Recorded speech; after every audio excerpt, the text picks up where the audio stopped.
আসসালামু আলাইকুম, কেমন আছো তোমরা সবাই? নতুন একটি রেসিপিতে তোমাদের সবাইকে স্বাগত জানাই। আজ বানাবো সয়াবিনের পাকোড়া। এরকম করে সয়াবিনের পাকোড়া বানালে ছোট থেকে বড় সবাই খুব পছন্দ করবে, আর চিকেন পাকোড়ার স্বাদকেও হার মানিয়ে দেবে। তোমরা অবশ্যই বাড়িতে একবার এরকম করে ট্রাই করে দেখবে। চলো তাহলে ভিডিওটা এবার শুরু করি। এখানে প্রথমে সয়াবিনটাকে সেদ্ধ করে নেব, তার জন্য এখানে জল গরম হয়ে এসছে। এবার দিয়ে দিব সয়াবিনগুলো।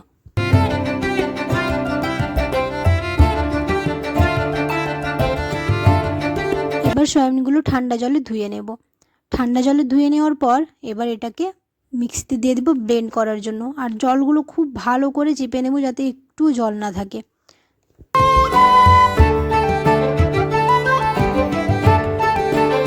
ওইদিকে ওটা ব্লেন্ড করা হচ্ছে, আর এদিকে আমি লঙ্কা, ধনে পাতা, তারপর পেঁয়াজ এগুলো কেটে নিই।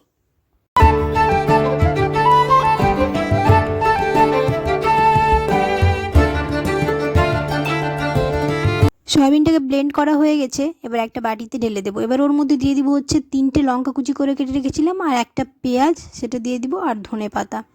তারপর দিয়ে দিব আদা রসুন বাটা, আর সব গুঁড়ো মশলা যেমন পরিমাণ মতো নুন, একটু হলুদ গুঁড়ো, লঙ্কা গুঁড়ো, আর দিয়ে দিব কাঁচা জিরে গুঁড়ো, ভাজা জিরে গুঁড়ো, আর ধনে গুঁড়ো, আর কালারের জন্য দিয়ে দিব কাশ্মীরি মরিচের গুঁড়ো।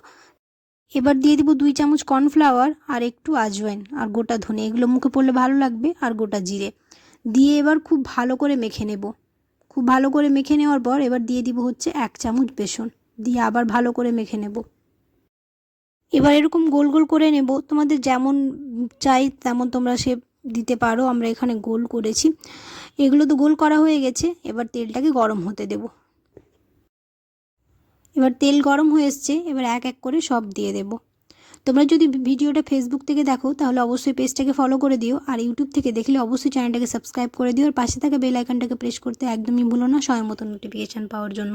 সয়াবিন অনেকে খেতে চায় না, এরকম করে যদি পাকোড়া বানাও তাহলে সবাই খেতে খুব ভালোবাসবে, আর কেউ বুঝতেও পারবে না যে এটা সয়াবিনের পাকোড়া আছে। তো অবশ্যই বাড়িতে একবার এরকম করে ট্রাই করে দেখবে, আর দেখো কতটা ক্রিস্পি হয়েছে। চলো তাহলে ভিডিওটা আজ এখানেই শেষ করছি। কেমন হয়েছে রেসিপিটা অবশ্যই কমেন্টে জানিও। দেখা হবে খুব তাড়াতাড়ি পরের একটা রেসিপিতে। আল্লাহ হাফেজ।